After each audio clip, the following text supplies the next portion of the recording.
contractor himself, in a separate contract, has liquidated damages, which are penalties for completion that is late. They haven't completed yet. We don't know what those fees will be, and they'll be discussed later, and I would assume that would be the intent, that these monies would be reimbursed then from the liquidated damages of the contract. That's the board's intention. We would likely be seeking reimbursement then from the contractor. We're entitled to reimbursement. It's up to the board to negotiate and to institute those liquidated damages. Thank you, Mr. Fairman. I think, just to clarify, the liquidated damages are in response to all the delays, going past certain deadlines. They weren't intended to reimburse for additional fees, is my understanding. That's up to the board, how the board uses. There's no intention of stated in either contract how those monies would be used, and Chris Campbell, our board attorney, is certainly more adept at speaking to that. The only thing to add is that construction contracts typically have board members' liquidated damages because the damages that stem from a contract being late are often too hard to quantify. So it's a way of dealing with construction damages. It is boilerplate in private industry and in public jobs to have liquidated damages for this reason. So you're both correct. Ms. Baldwin, technically, no, it is not a direct calculation of damages for being late, but it's an understanding that if it's late, it's going to cost extra fees and costs, like the architect, like suppliers, like engineers, and those folks. So you enter into a set amount of money that would presumably cover those damages. So you're both correct, and this is painfully normal. We're going through this in systems across the state because of the economy and the way it has hit contractors. We are trying to get contractors to finish jobs when they are losing subcontractors after subcontractor after subcontractor. So the board will be looking at liquidated damages once the projects are finally complete. Mr. Fairley, if you wouldn't mind sticking around for just a few minutes. All in favor of Budget Amendment 5, please signify by saying aye. Aye. All opposed? Aye. Okay. The next item on the action agenda is the T.C. Robertson athletic allotment. Do I have a motion to approve that? So moved. Do I have a second? Second. Ms. Baldwin had a question that we're hoping you can answer. I was concerned, I know T.C. Robertson wants to use their athletic allotment to purchase a sprinkler system for the ball fields, baseball fields, I believe. My concern is who pays for the water or maintenance on these sprinklers, any costs associated with those. Does that come out of their athletic department, or, how do we pay for that? The water for a irrigation project that's initiated by the school and not initiated by the board for whatever reason would be paid for by the school or boosters. It would not be paid for by the Board of Education. Once an improvement, though, that's approved by the board is made on Buncombe County Schools property, typically the Board of Education does maintain it. So dugouts, concession stands, things like that are improvements that the board accepts and approves. And then when those types of things need roofs or work done on them to maintain them, the board typically funds that through the capital outlay. Same would be true with the sprinkler system.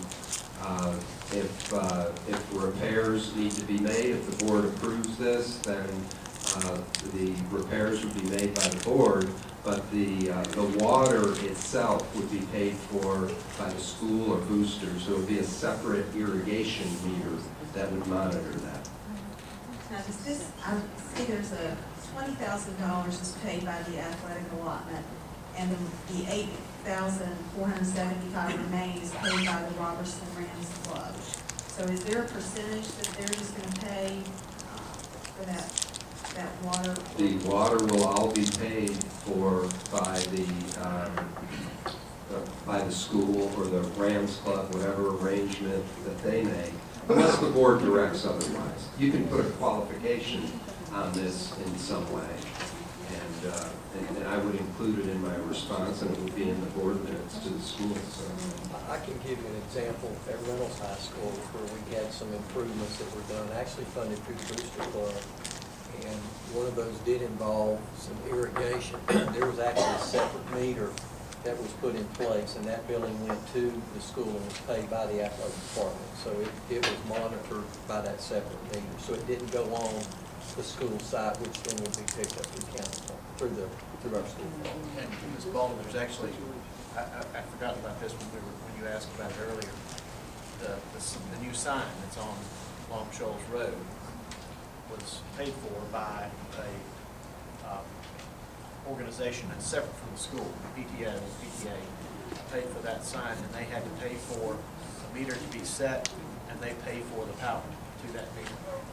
And I think the other schools that have those signs do the same, but it's done by the organization as opposed to the school. That is a long-standing policy for signage. You know, now we have all these movable signs and such, and most high schools at least would like those. They're becoming very affordable, but in the past, the board has not funded moving signs, things that have power, and that's what I'll enforce until the board tells me differently. So I guess my question is, do we need to include an amendment that, or is this just gonna happen naturally that, you know, this athletic association will pay for part of this electricity or water? I think Mr. Fearless said absent a directive from the board, then the water would not be paid for by the school system. Is that not? That's correct. And I would, in my response back, hey, the board approved this last night, you can proceed, you need to coordinate with Ron Venturella. I would add that reminder in there so that they don't forget that. And so you're exactly correct. Unless you tell me differently, I'm going to enforce the long-standing policy that we've had. Thank you very much. Makes sense. All right. All in favor, please signify by saying aye. Aye. Any opposed?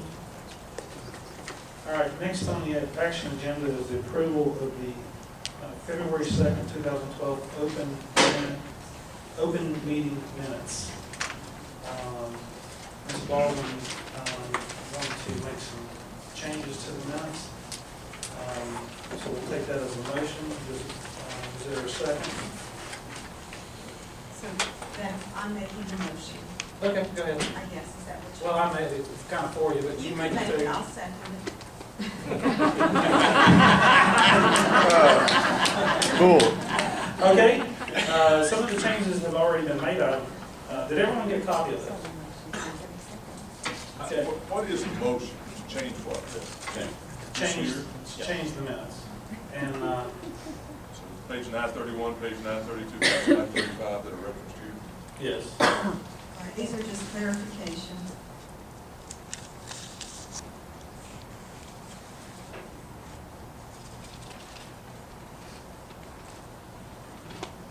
Ms. Baldwin, did you write the correction made? Okay. So where it signifies the correction has already been made, Connie, Ms. Jackson has already made those corrections.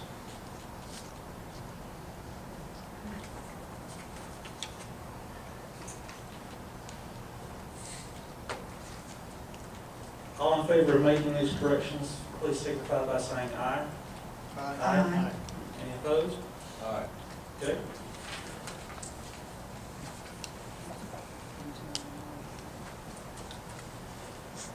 All right, folks, help me out. We're finished with the action agenda, right?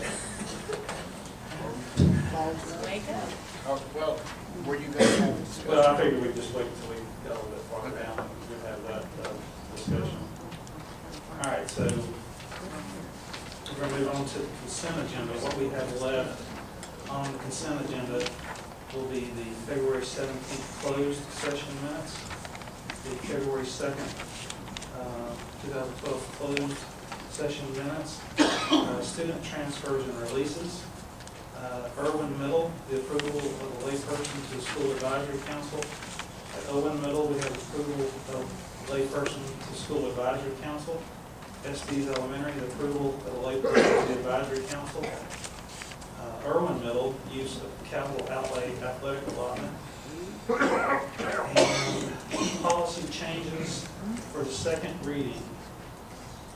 Do I have a motion to approve the consent agenda? So, No, you you go ahead. You can second I it. moved, yeah, I Mr. Plus, moved. would you like to second I'll that? second. All in favor, please signify by saying. Just about discussion then? We can't. Well, we don't have discussion on consent items. I thought we were gonna talk about those sort of things. Bob, remember? Well, That's, okay, all in favor of the consent agenda, please signify by saying aye. aye. And just so everyone knows, if you haven't read the service animals, a miniature horse is a federally approved assistant animal.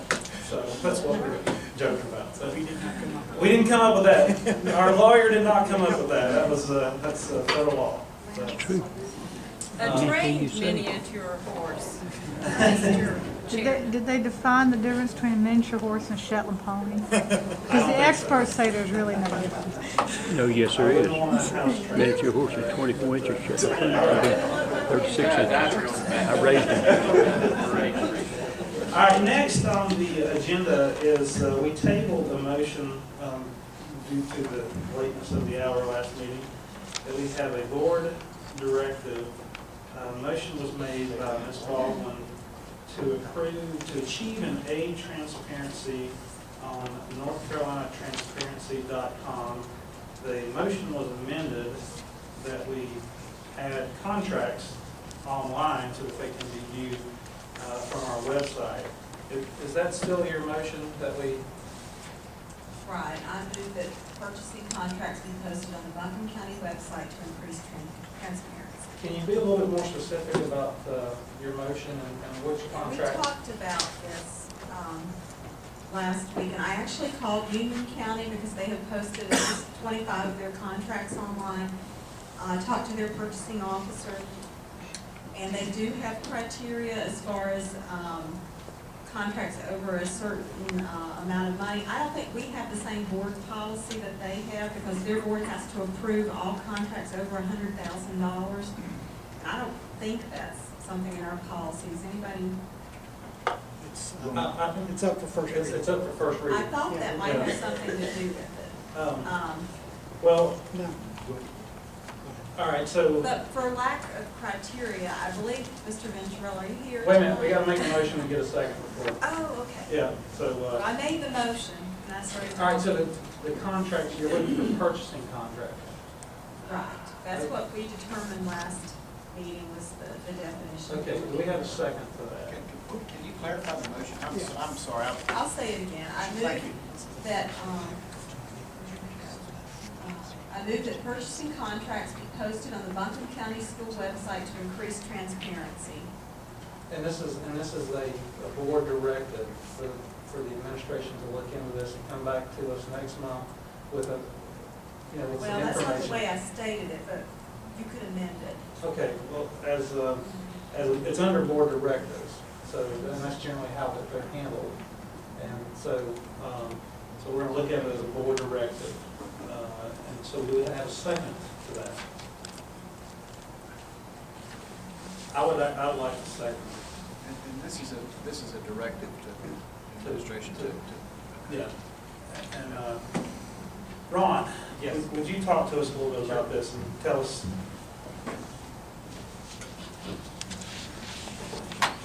I looked at Union County's website, and they have board-approved contracts on their website. Our policy is board-approved contracts are $90,000 for property and $300,000 for services, or for contract services. As I mentioned earlier, I don't think that would be a problem to do that.